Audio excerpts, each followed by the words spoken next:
Well, welcome back, everybody, to our Holy Week devotions. We're glad that you've been with us. If you've missed any of them, you could go back. They're all still up on our social media feed. You could also check them out on YouTube as well. We hope that they've been an encouragement for you. We've come as far as studying Good Friday. Now, Good Friday is something that we should pay very close attention to because the atoning and sacrificial work of Jesus Christ on the cross is truly what distinguishes our faith, as well as the resurrection. But there, through the years, have been many critics, especially this week. The History Channel will pipe up and put some stuff out there, and certain universities, well, they can't do it now, will hold lectures trying to refute the crucifixion of Jesus Christ. But what we have to realize is that the case for the cross could be made very clearly. And I want to talk with you about that, and then I'll end by reading some scripture from Matthew 27 and the actual events of Good Friday. But what we need to know is that, contrary to misconception, that there is overwhelming proof that substantiates the record of the crucifixion of Jesus Christ.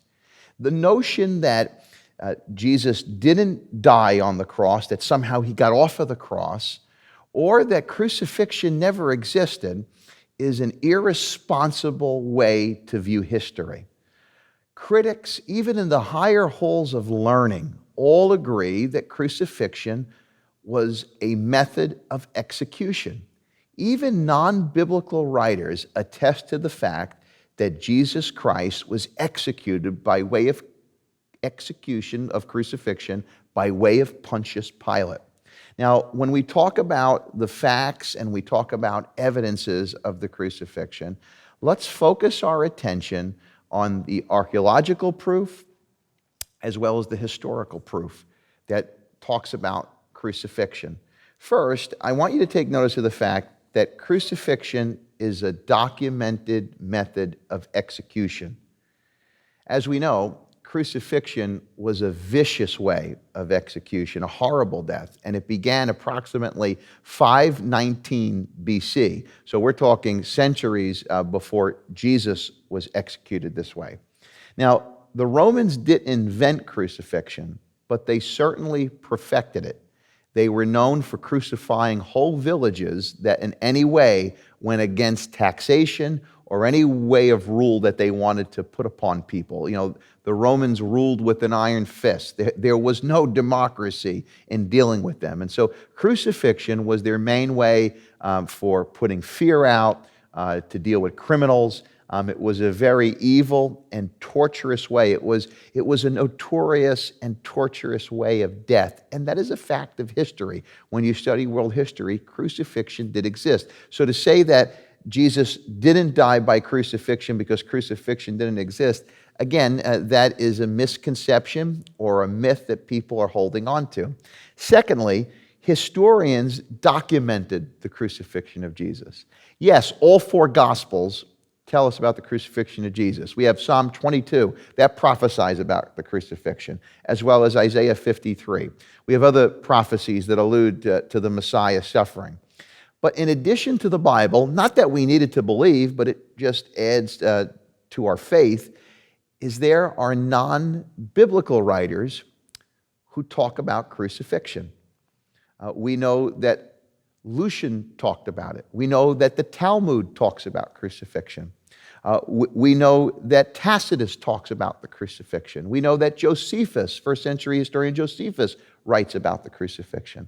All of this, God, I believe, has left for you and I to find to help encourage us, because when you think about both the crucifixion and the resurrection, God has chosen in his infinite wisdom to leave proof in history as well as other methods for you and I just to increase our faith. It doesn't hurt our faith, it increases it. And there have been many people, scientists, historians, doctors, some of the smartest people on the planet, that upon their investigation of the facts, they themselves have come to faith in Jesus Christ and his finished work on the cross. And so we have historical proof. The other proof that I want to tell you about is we have archaeological proof. And we'll talk about this as well in our Easter Sunday message. But as you know, one of the greatest discoveries that was ever made in terms of a find was the discovery of the Dead Sea Scrolls in 1947. It was actually discovered by accident by a shepherd boy.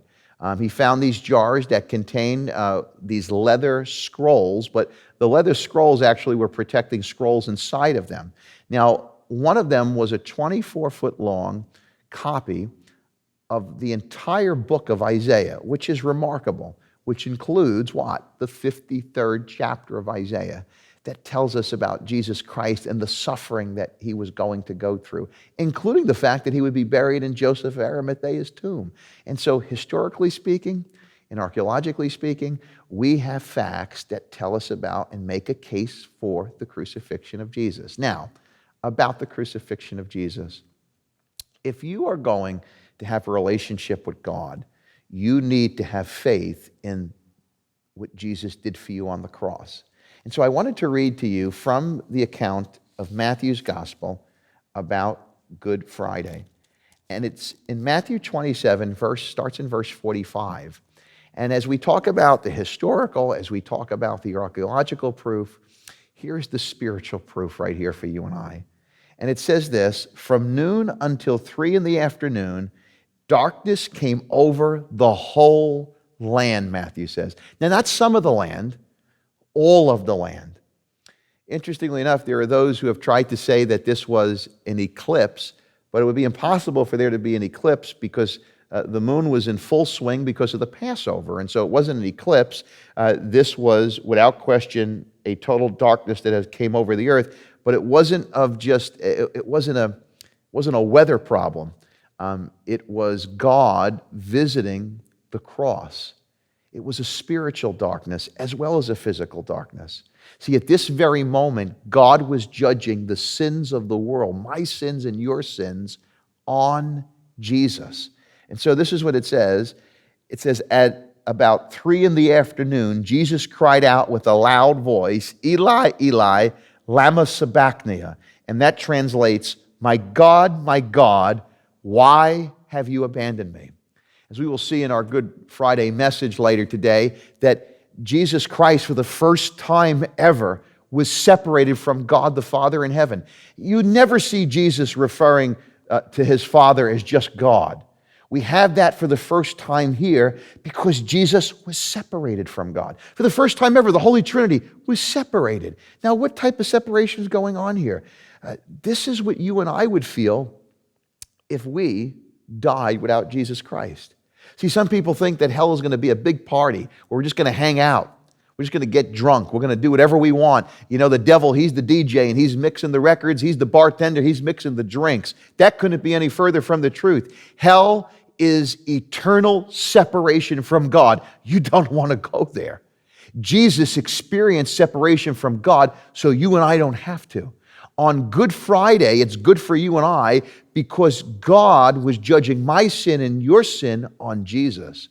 The darkness was God's wrath. For 3 hours it lasted. All of hell was trying to torment Jesus. All the punishment was laid upon Jesus. And Jesus said, my God, why have you forsaken me? Now that word forsaken, or your translation might say abandoned, it means to be without. God had left his son's side. Then after the wrath of God was satisfied, Jesus then goes back to calling him Father. Notice that after God's wrath was satisfied, the darkness was lifted, the penalty of sin was paid. On that cross, Jesus paid for my sin and for your sin. On this Good Friday, maybe you've never trusted in Jesus as your Savior. I invite you to do so today. Just say, Jesus, I ask you into my heart to be my Lord and Savior. I repent of my ways. I believe you're the Son of God, that you died for my sins and you rose from the dead. That's not religion, that's relationship. If you've already trusted in Christ, what a great day today for you to reflect and remember and recommit your heart to the Lord, because this is what it's all about. We fix our eyes on the Lord Jesus Christ, the author and perfecter of our faith. Now, while all this was going on, just buttoning this up here in Matthew 27, it says in verse 47, when some of those standing there heard this, they said, he's calling for Elijah. Immediately, one of them ran and got a sponge, filled it with sour wine, and put it on a stick to offer him a drink. But the rest said, let's see if Elijah comes down to save him. But Jesus cried out again with a loud voice, and he gave up his spirit.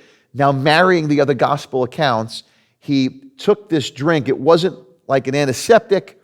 It wasn't like a painkiller drink or anything like that. He did it to basically loosen up his mouth, because the last words of Christ, as he would give up his spirit voluntarily as he paid for our sins, was, "It is finished." No more darkness, no more separation. It is finished, which means what? Paid in full. As you know, they would write something on receipts after somebody would pay something in full. They would stamp tetelestai on it, and that would be the equivalency of you and I getting a receipt that says paid in full. Jesus, after he endured separation, after he endured the darkness, after he endured the penalty of sin, he said, "It is finished." My friends, I encourage you this Good Friday to take inventory of where you stand with God. Consider the case for the cross. Nobody could say they can't believe. It's you and I just saying, maybe I don't want to believe, or I don't want to live a committed life. Nobody could say they can't, because the evidence is overwhelming, and the spiritual love of God is here before us in all four Gospels. May God bless you today on this Good Friday, and may the power of the cross that defeated sin strengthen you. God bless you.